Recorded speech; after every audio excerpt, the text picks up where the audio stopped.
پوری کلاس ہنس رہی تھی۔ میں خاموش چور بنی بیٹھی تھی۔ دل چاہ رہا تھا زمین پھٹ جائے اور میں اس میں سما جاؤں۔ جب کسی نے کوئی جواب نہ دیا تو مس نے کہہ دیا کہ اس کلاس میں کوئی کٹورا خانم نہیں پڑھتی۔ اب بتائیے، اگر ذرا بھی کسی کو شک ہو جاتا تو میری کیا خاک عزت رہ جاتی؟ آنسو لگاتار بہہ رہے تھے اور وہ پرشکوہ نگاہوں سے نانی کو تک رہی تھی۔ اف اللہ، اس لڑکے کی شرارتیں اب گھر سے نکل کر کالج تک جا پہنچی۔ تفصیل سننے کے بعد جمیلہ خاتون نے اپنا سر پکڑ لیا۔ یہ شرارت ہے؟ اس کو آپ شرارت کہہ رہی ہیں؟ سراسر گنڈا گردی ہے، افزا تیزی سے بولی۔ اچھا چلو، گنڈا گردی ہی صحیح، آج آ لینے دو اس حاذق کے بچے کو، کیسی خبر لیتی ہوں۔ لو ذرا دیدہ تو دیکھو کہاں تک پہنچ گیا۔ بدتمیزی کی کوئی حد بھی ہوتی ہے۔ جمیلہ خاتون کو واقعی غصہ آ گیا تھا۔ افزا بیٹا، تم اٹھ کے کپڑے تبدیل کرو، منہ ہاتھ دھو اور آرام سے کھانا کھاؤ۔ میں دیکھتی ہوں آج اسے، غضب خدا کا۔ آ لینے دو ذرا اس کے اماں باوا کو۔ خبردار جو صاحبزادے نے ادھر کا رخ بھی کیا ہو۔ میری محبت کا ناجائز استعمال کر رہا ہے وہ۔ جمیلہ خاتون نے یہ کہتے ہوئے اس کا ہاتھ پکڑ کر اٹھایا۔ نانی کی دلجوئی نے اس کی کافی ڈھارس بندھائی تھی۔ نہ چاہتے ہوئے بھی کپڑے تبدیل کر کے اس نے منہ ہاتھ دھویا۔ اتنے میں نانی کھانا لے آئی۔ بس نہیں چل رہا تھا اپنے ہاتھ سے منہ میں نوالے ڈال دیتی۔ ساتھ ہی ساتھ اس کی دلجوئی کے لیے وہ حاذق کو برا بھلا بھی کہتی جا رہی تھی۔ افزا کو پکا یقین تھا کہ آج حاذق کی خیر نہیں۔ بات بھی کوئی معمولی نہ تھی۔ تھوڑی دیر بعد ہی تمام گھر والے شاپنگ سے واپس آ گئے۔ افزا کی اتری ہوئی شکل دیکھ کر سب نے ہی استفسار کیا، لیکن نانی بڑی خوبصورتی سے ٹال گئی، ورنہ سبھی افزا کا مذاق اڑاتے۔ وہ بھی ایک ہی مکار تھا۔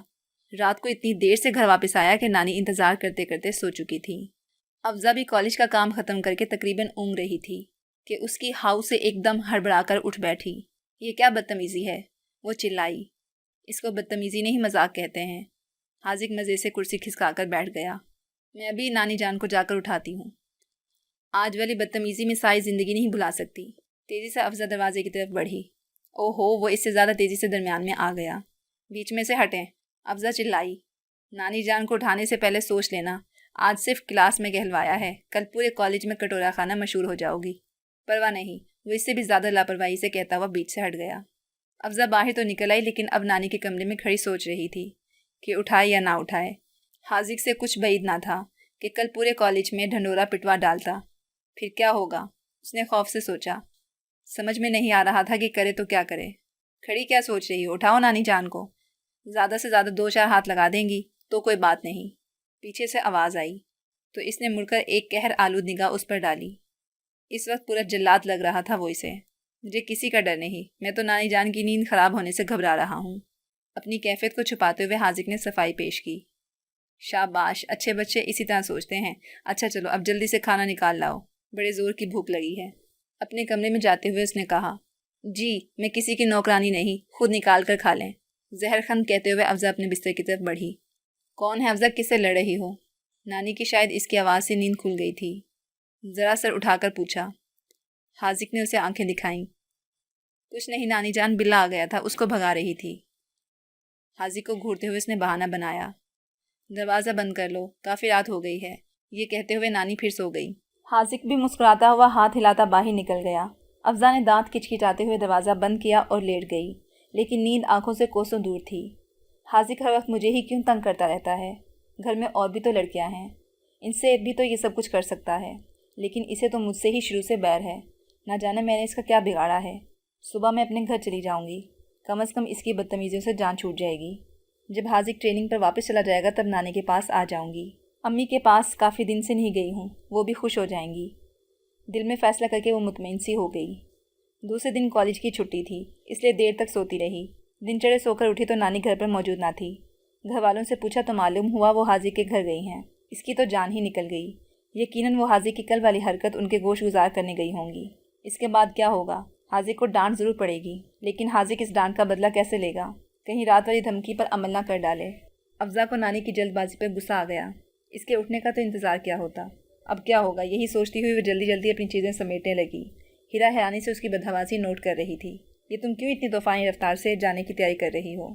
پہلے حاذق اس طرح بھاگم بھاگ گیا، اس کے بعد دادی جان سدھاری، اور اب تم بھی۔ ہیرا پلیز، امی بہت یاد آ رہی ہیں، تم چلو نا میرے ساتھ۔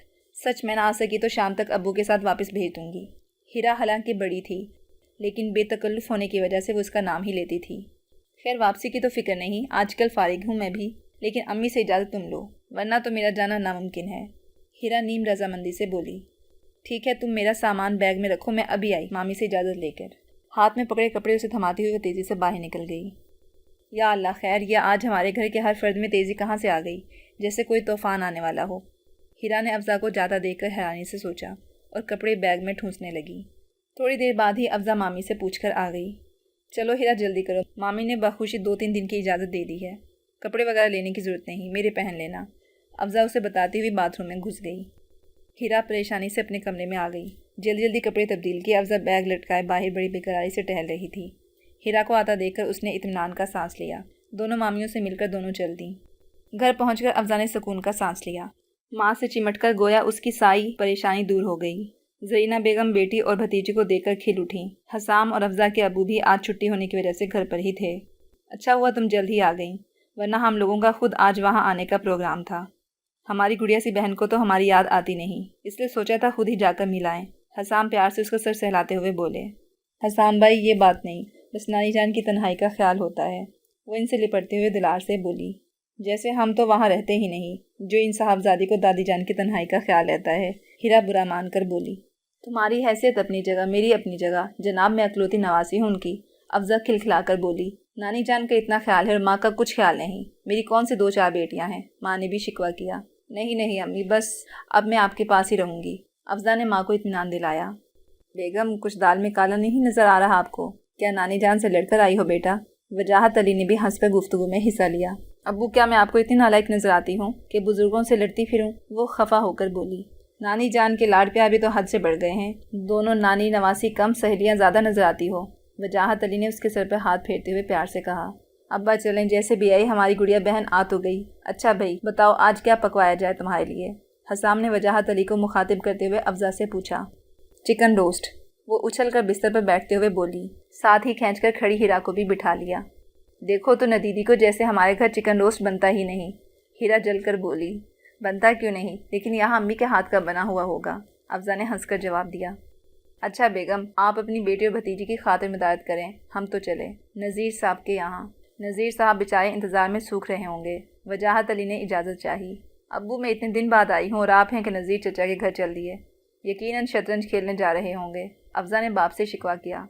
دوپہر کے کھانے تک واپس آ جاؤں گا، کھانا آج میں اپنی بیٹی کے ساتھ کھاؤں گا، انہوں نے اس کی طرف پیار سے دیکھ کر جواب دیا۔ آج دوپہر کا یا کل دوپہر کا؟ زرینہ بیگم نے مسکرا کر پوچھا۔ اب اتنا بھلکڑ بھی نہیں، آج ہی کی بات کر رہا ہوں، وجاہت علی نے مسکرا کر کہا۔ شطرنج کھیلتے وقت آپ کو وقت کا احساس ہی کب رہتا ہے، زرینہ بیگم نے کہا۔ ویسے اگر میں بھول جاؤں تو آپ حسام کو بھیج کر بلوا لیجیے گا، بیوی کو محبت سے دیکھتے ہوئے باہر نکل گئے۔ حسام شاید اس اثنا میں بازار جا چکے تھے۔ ان دونوں یعنی ہیرا اور افزا کو یوں ہی باتیں کرتا چھوڑ کر زرینہ بیگم کچن کی طرف چل دیں۔ ہیرا پلیز میری باتوں کا برا مت ماننا، اتنے دنوں بعد آئی ہوں نا، اس لیے ان سب کو خوش رکھنے کے لیے ایسی حرکتیں کرتی ہوں، افزا نے ہیرا کو منایا، جس کے چہرے پر ابھی تک ناگواری صاف نظر آ رہی تھی۔ نہیں میں نے برا تو نہیں مانا، بس ذرا فیل کر گئی کہ پھوپھی جان یہ نہ سمجھیں کہ ہم لوگ وہاں تمہارا خیال نہیں رکھتے، ہیرا صاف گوئی سے بولی۔ خیر یہ تو کبھی امی سوچ بھی نہیں سکتی، نانی جان کے پاس میں اپنی مرضی سے رہتی ہوں، بلکہ امی تو اکثر خفا بھی ہو جاتی ہیں، میری کمی بڑی شدت سے محسوس کرتی ہیں، افزا نے جواب دیا۔ تم ٹھیک کہہ رہی ہو، جس طرح تمہیں VIP ریسیپشن دیا جا رہا ہے، اس سے مجھے بھی حیرت ہے کہ آخر تم اپنے گھر کی بجائے وہاں رہنے کو کیوں ترجیح دیتی ہو۔ ہیرا نے واقعی سچ کہا تھا، اپنے گھر میں اس کی حیثیت بالکل کانچ کی گڑیا کی مانند تھی، افزا کو ذرا سی بھی تکلیف پہنچانے کا کوئی تصور بھی نہیں کر سکتا تھا، اکلوتی جو تھی وہ۔ حسام، ماں باپ سبھی ہر وقت نثار ہونے کو تیار رہتے۔ مائی ڈیئر کزن، اس کی وجہ نانی جان کے علاوہ تم سب لوگ بھی ہو۔ یہاں مجھے بڑی تنہائی محسوس ہوتی ہے، وہاں سب کی گیدرنگ میں خوش رہتی ہوں، اور پھر میرے ماموں مامیاں بھی تو کتنا خیال رکھتے ہیں، افزا نے ہنس کر بتایا۔ چلو خیر اس بحث کو چھوڑو، یہ بتاؤ کہ آج تم اتنی جلدی میں یہاں کیسے آئی ہو؟ سچ تمہاری بدحواسی سے میں خود پریشان ہو گئی تھی، ہیرا نے پوچھا، اور افزا جو اتنی دیر سے سب کچھ بھول گئی تھی ایک دم ہی فکر مند ہو گئی۔ کچھ نہیں، بس امی سے ملنے کے لیے دل بے چین ہو رہا تھا، چہرے کے تاثرات چھپاتے ہوئے اس نے ہیرا کو مطمئن کرنا چاہا۔ نہیں بتانا چاہتی تو نہ بتاؤ، ورنہ کوئی بات ہے ضرور۔ ہیرا کو اس کا جواب ہضم نہ ہوا۔ اچھا تو یہ راحت جان یہاں جلوہ افروز ہیں؟ افزا نے جواب دینے کے لیے منہ کھولا ہی تھا کہ اس نے پردے میں سے چہرہ اندر ڈال کر کہا۔ افزا زرد ہی تو پڑ گئی اس وقت حاذق کا چہرہ دیکھ کر۔ نہ دعا نہ سلام، کیا یہی ٹریننگ دی جاتی ہے تمہیں؟ اور یہ راحت جان سے تمہاری کیا مراد ہے؟ ہیرا نے تنزن اسے ٹوکا، جو اب کمرے میں داخل ہو چکا تھا۔ یہاں مجھ سے بڑا کوئی ہے ہی نہیں جو دعا سلام کروں، جن کو کرنا تھا انہیں کر آیا ہوں، اور ویسے بھی تم لوگوں کو مجھے سلام کرنا چاہیے، وہ اکڑ کر بولا۔ وہ کس خوشی میں؟ ہیرا تن سے بولی۔ جس دن سے حاذق نے خاندان کی لڑکیوں کا مذاق اڑایا تھا وہ اس سے جلی ہوئی تھی۔ بھائی بڑا جو ہوا تم سے، مجھے تو تم بخش ہی دو۔ ہاں افزا سے شکایت کر سکتے ہو، ہیرا برا سا منہ بنا کر بولی۔ نانی جان نہیں آئیں؟ اب مخاطب افزا تھی۔ نہیں، وہ مردہ سی آواز میں بولی، وہ تمہاری طرف گئی ہیں، ہیرا نے بتایا۔ کیا؟ حاذق اچھل پڑا۔ تم تو ایسے پوچھ رہے ہو جیسے وہاں جانا منع ہے، ہیرا تن سے بولی۔ منع تو نہیں، لیکن آج کی تاریخ میں ان کا جانا آئندہ کے لیے کوئی نیک شگون نہیں، وہ سنجیدگی سے بولا۔ کیوں؟ ہیرا حیرانی سے بولی۔ راحت جان سے پوچھو، وہ مطمئن انداز میں بولا۔ یہ تم راحت جان کی کیا رٹ لگائے ہوئے ہو؟ صاف صاف کیوں نہیں بتاتے؟ یہاں کون سی اس نام نہاد کی کوئی شخصیت موجود ہے؟ افزا بھی سوالیہ نگاہوں سے اسے دیکھ رہی تھی۔ بڑی کوڑ مغز ہو، یہ تو سمجھ میں نہیں آتا یہ تم سب کی سب اتنے اچھے نمبر لے کر پاس کیسے ہو جاتی ہو؟ یقیناً نقل کرتی ہوگی۔ پہلے مجھے شک تھا لیکن اب یقین ہو چکا۔ شرم آنی چاہیے، تم جیسے لوگوں کی وجہ سے ہماری قوم کا مستقبل تباہ ہو رہا ہے۔ قابلیت الف بے کی نہیں اور چلی ہیں BA MA کرنے۔ انداز لتاڑنے والا تھا۔ حاذق میں تو تمہارے منہ ہی نہیں لگنا چاہتی، تم افزا کو ہی تختہ مشق بنایا کرو۔ مجھے تو معاف ہی رکھو، ورنہ کسی دن ایسی زبردست جنگ ہوگی کہ دنیا دیکھے گی، ہیرا غصے سے بولی۔ بھائی ثبوت کے ساتھ کہہ رہا ہوں، جو کچھ کہہ رہا ہوں۔ راحت جان کا مطلب تمہاری سمجھ میں نہیں آ رہا تو اور کیا کچھ خاک پلے پڑے گا تمہارے؟ قابل صاحب ذرا آپ ہی سمجھا دیں، اس کا مطلب عین نوازش ہوگی، ہیرا بولی۔ راحت جان روح افزا، بس اتنا سا مطلب ہے اس کا، وہ افزا کو دیکھتے ہوئے ہیرا سے بولا۔ غصے میں ہونے کے باوجود ہیرا کو ہنسی آ گئی۔ خدا تمہیں نیکی دے حاذق، کبھی تو سیدھی طرح بات کر لیا کرو، وہ مسکراتے ہوئے بولی، جبکہ افزا کا پارا ہائی ہو چکا تھا۔ اسے جان چھڑا کر یہاں بھاگی آئی تھی، لیکن وہ یہاں بھی شیطان کی طرح آ پہنچا۔ ابھی تم نے میرا پورا پلان تو سنا نہیں، سنو گی تو اشش کر اٹھو گی، حاذق مسکراتے ہوئے بولا۔ چلو آج وہ بھی سنا ڈالو، تھوڑی سی شاباش دوں گی۔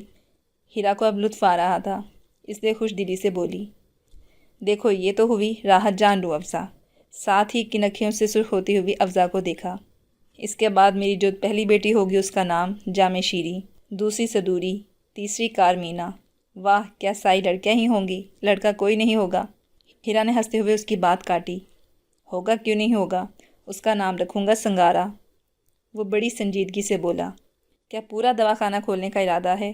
ہیرا کی ہنس ہنس کر سانس پھول چکی تھی، بمشکل تمام بولی۔ دواخانہ کیوں، اہل خانہ کہو، اہل خانہ۔ کیوں افزا، ٹھیک نام سوچے ہیں نا میں نے؟ افزا کی طرف دیکھتے ہوئے اس نے تائید چاہی، جو اس کی بکواس بڑی مشکل سے برداشت کر رہی تھی۔ قہر آلود نگاہوں سے دیکھ کر خاموش رہی۔ مگر اس میں ان راحت جان روح افزا کا کیا بیچ؟ ہیرا نے گہری نگاہوں سے مسکراتے ہوئے پوچھا۔ سلسلے کی پہلی کڑی کہہ سکتی ہو، افزا کو دیکھتے ہوئے وہ شوخی سے بولا۔ اچھا تو یہ ارادے ہیں، ہیرا دل ہی دل میں خوش ہوتے ہوئے بولی۔ کسی غلط فہمی کا شکار مت ہو جانا، تمہاری ہمیشہ کی عادت ہے، ہر بات کا الٹا مطلب نکال لیتی ہو، اس نے ہیرا کو آنکھیں دکھائیں۔ افزا سے اب مزید ضبط کرنا مشکل ہو گیا تھا، وہ اٹھ کر باہر چل دی۔ خالہ سے کہہ کر ذرا ایک گلاس روح افزا بھجوا دینا، اس نے پیچھے سے ہانک لگائی۔ زہر بھیج دوں گی، یہاں پر بھی سکون نہیں لینے دیا، وہ پیر پٹکتی ہوئی باہر نکل گئی۔ سچ حاذق بہت تنگ کرتے ہو، ہیرا نے اس کے جانے کے بعد کہا۔ یہ تم نے کب سے وکالت کرنی شروع کر دی؟ حاذق ہیرا کی بات سن کر بولا۔ وکالت کیسی، سچ کہہ رہی ہوں، 2-4 دن سکون سے رہنے کے لیے وہ یہاں آئی تو تم یہاں بھی پہنچ گئے، ہیرا چڑ کر بولی۔ 2-4 دن؟ پھر تو پھوپھی جان سے کہہ کر مجھے بھی اپنے قیام و طعام کا انتظام کروانا پڑے گا، اس نے اطمینان سے دونوں پیر اٹھا کر کرسی پر رکھ دیے۔ کیا تم بھی یہیں رہو گے؟ ہیرا چیخی۔ کیوں، میری خالہ کا گھر ہے، جب تک دل چاہے گا رہ سکتا ہوں، وہ تھوڑا سا اترا کر بولا۔ اتنے دن سے خالہ کا گھر یاد نہیں آیا تھا؟ ہیرا نے طنز کیا۔ تم ہی بتاؤ، اکیلے میں کیا خاک دل لگے گا، اب ذرا رونق رہے گی، وہ ایک آنکھ دبا کر مسکرایا۔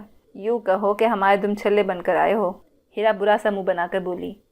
چلو جو کچھ بھی سمجھ لو، اپن تو اب 2-4 دن بعد ہی جائیں گے، تم رہو، تمہیں کون روک سکتا ہے، لیکن حیرت ہے اتنے دن ہو گئے تمہیں آئے اور جانے میں بھی اب تھوڑے ہی دن رہ گئے ہیں، لیکن تمہیں اپنا گھر یاد آیا، ایک دن بھی رہے ہو وہاں؟ ہیرا تانا دینے کے انداز میں بولی۔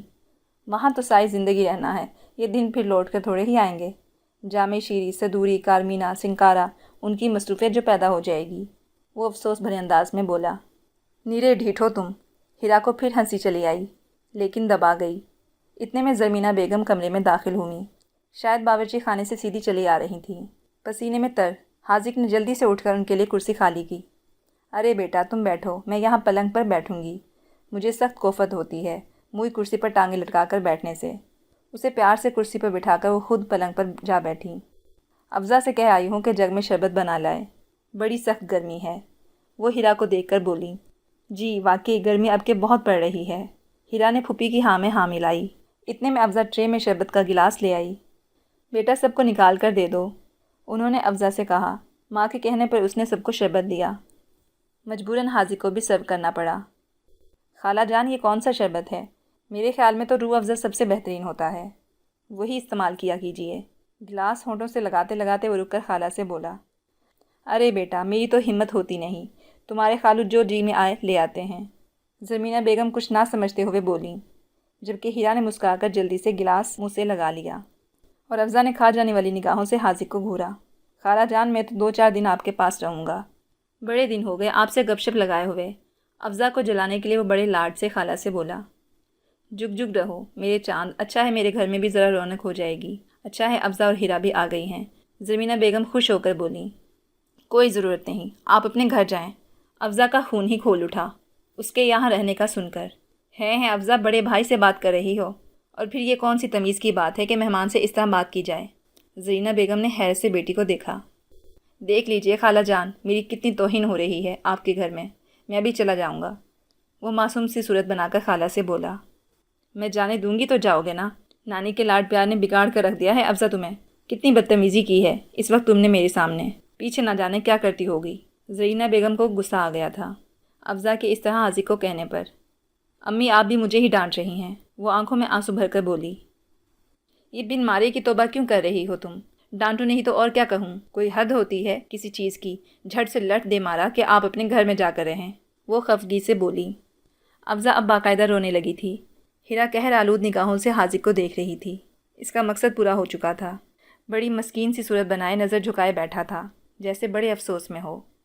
بس اب یہ رونا دھونا بند کرو، اور خبردار جو آئندہ کسی سے اس طرح کی بدتمیزی کا مظاہرہ کیا، میں اماں سے بھی بات کروں گی۔ کیا یہی سب کچھ سیکھ رہی ہو تم وہاں رہ کر؟ زرینہ بیگم کو اس کے رونے نے اور تیش دلا دیا۔ خالہ جان یہ حسام بھائی نظر نہیں آ رہے؟ وہ سنجیدگی سے خالہ سے پوچھ رہا تھا، جبکہ ترچھی نگاہوں سے افزا کو دیکھ رہا تھا، جس نے رو رو کر منہ سرخ کر لیا تھا۔ بس آتا ہی ہوگا سودا لے کر، شاید کسی سے ملنے چلا گیا ہو۔ کون کس سے ملنے چلا گیا؟ وجاہت علی کمرے میں داخل ہوتے ہوئے بولے۔ اپنا حاذق حسام کے متعلق کچھ پوچھ رہا تھا۔ زرینہ بیگم نے جواب دیا، شکر ہے آپ وقت پر آ گئے۔ حاذق نے ادب سے کھڑے ہو کر خالو سے سلام کیا۔ جواباً وہ حاذق کو دعا دیتے ہوئے افزا کی جانب مڑے۔ افزا کا سرخ چہرہ دیکھ کر وہ بےتاب سے ہو گئے۔ کیا ہو گیا؟ وجاہت علی نے بے چینی سے اسے اپنے سے لگاتے ہوئے پوچھا۔ کچھ نہیں خالو جان، ابھی کچن میں سے آئی ہے نا، اس لیے چہرہ سرخ ہو رہا ہے، ہیرا گھبرا کر بولی۔ مبادا حاذق کہیں ان کے سامنے نہ کچھ کہہ دے۔ لیکن حاذق بھی کوئی کچی گولیاں کھیلے ہوئے نہیں تھا۔